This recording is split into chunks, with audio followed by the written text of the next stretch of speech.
Hello, welcome back to part 3 of why I'm breaking up with imposter syndrome and why you may want to consider it too. So, I've touched on ambition and being ambitious as a kid. And actually, it doesn't matter where you grew up because many people I've spoken to, this has been their experience.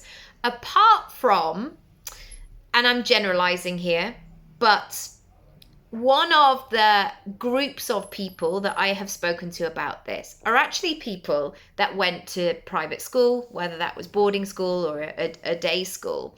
And they actually have a different approach. They actually have a well, yeah, obviously, of course I would be here. I'm going to do a great job. This is just what I'm doing. So off we go. And that has popped up a lot over time, to the point where sometimes I've seen people in certain situations and I've almost been the person of thinking, is this person really the best for the job? I'm sure we've had those experiences too. Today I want to talk about being bored with my own frustration. What will people think is something that runs through my head a lot, and it runs through my clients a lot. And a lot of it is deep rooted into childhood, into teenage years of not wanting to be different or not wanting to stand out, but actually then realizing that we are different, which therefore requires us to stand out because we want to be entrepreneurs, we want to be business owners. So we better find a way to do this, otherwise we're not going to make any bloody money. All of that. And my first question is if you struggle or if you have a relationship with this feeling of what will people think, I want you to get very clear about who those people are. Who are they? Is there a group? Do they exist? Is it a real group of people?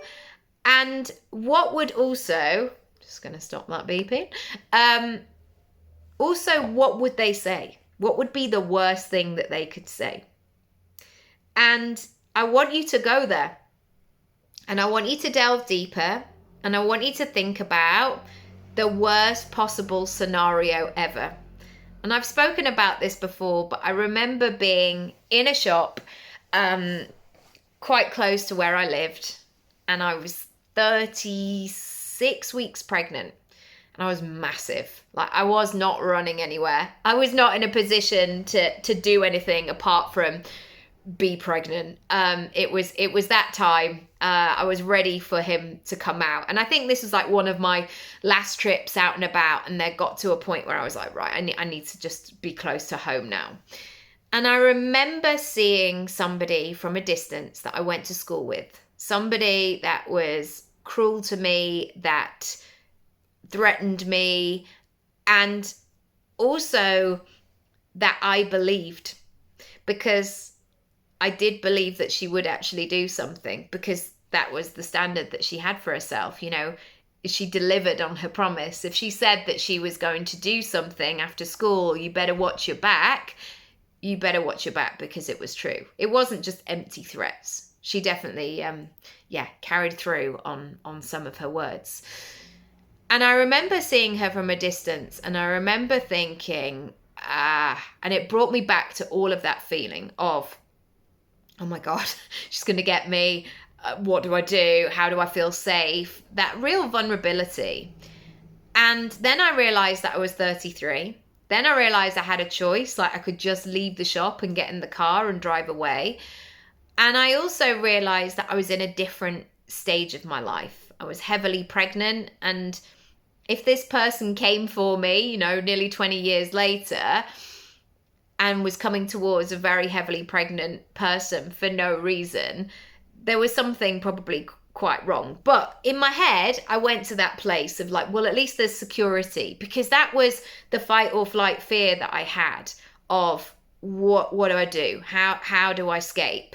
I can feel it right now. And moments of that fear have shown up a lot. Thanks for coming to my counselling session, by the way. Lots of, but I'm talking about it because it's real, you know, when these moments happen, they're universal. So many women, so many people out there are not doing what they are meant to be doing in this world because they're worried about what people think. They're not being in the full expression of themselves. And I am at a point of nearly 42 where I'm bored of it, because actually the way that my life has moved on now, the different position that I'm in, I'm not in those teenage years. I'm not kind of in those teenage years where I'm reliant on other people. Other people are reliant on me. And so I have to decide whether or not something is relevant to take up space, to be a block in the way. And that's not to say that I just decide of saying, right, that's no longer an obstacle, so off I go, I'm moving on. Not the case at all. But when I see that, I can't unsee it. And I then have to make the decision to work it out and to figure out what this thing is and really pull it apart and find a way to make friends with it. And something else that has really helped me is working out who is in my corner.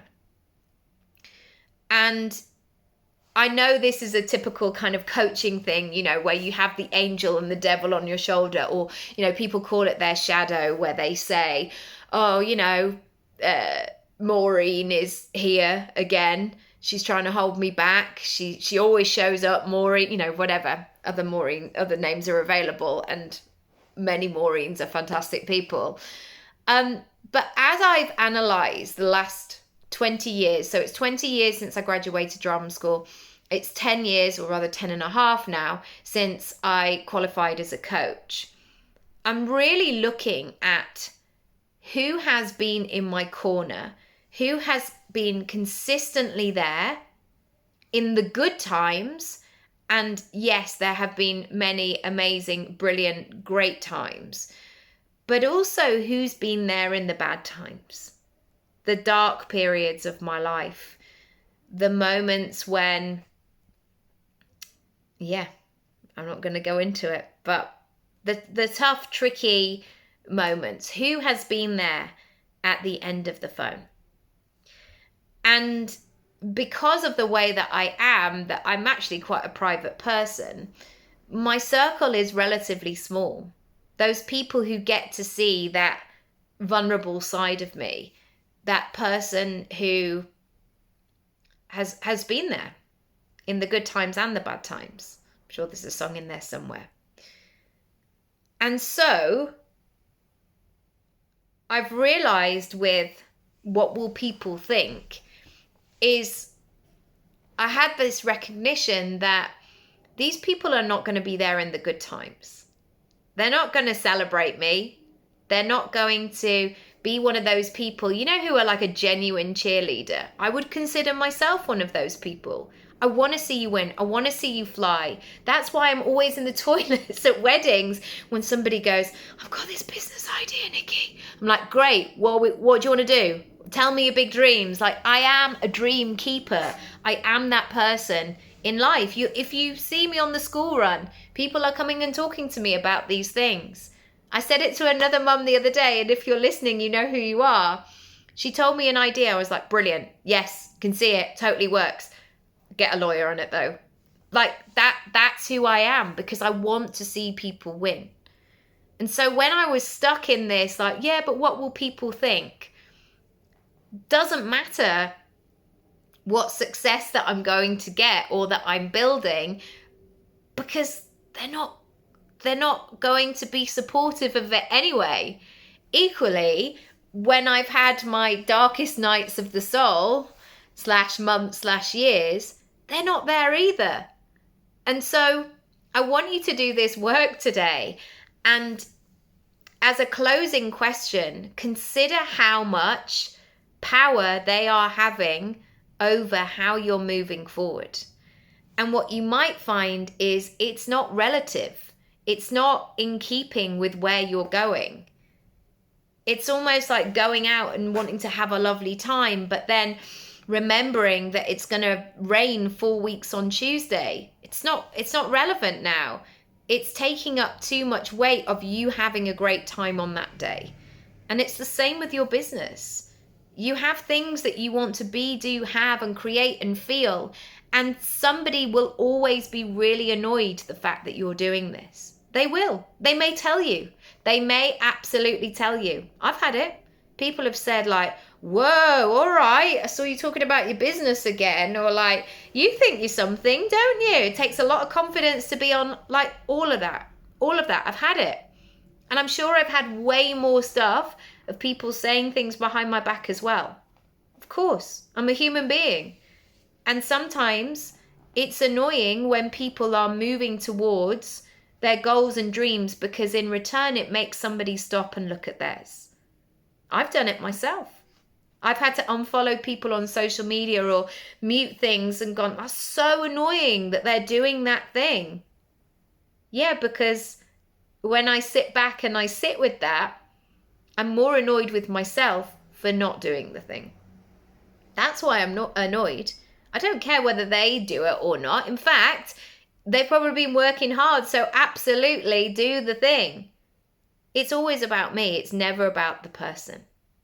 I hope that's been useful for today. Yeah, I feel like I need to do some kind of clearing and tapping or something and get that energy out of my body. But I hope that honesty helped in some way. I'll see you tomorrow for part 4. Bye.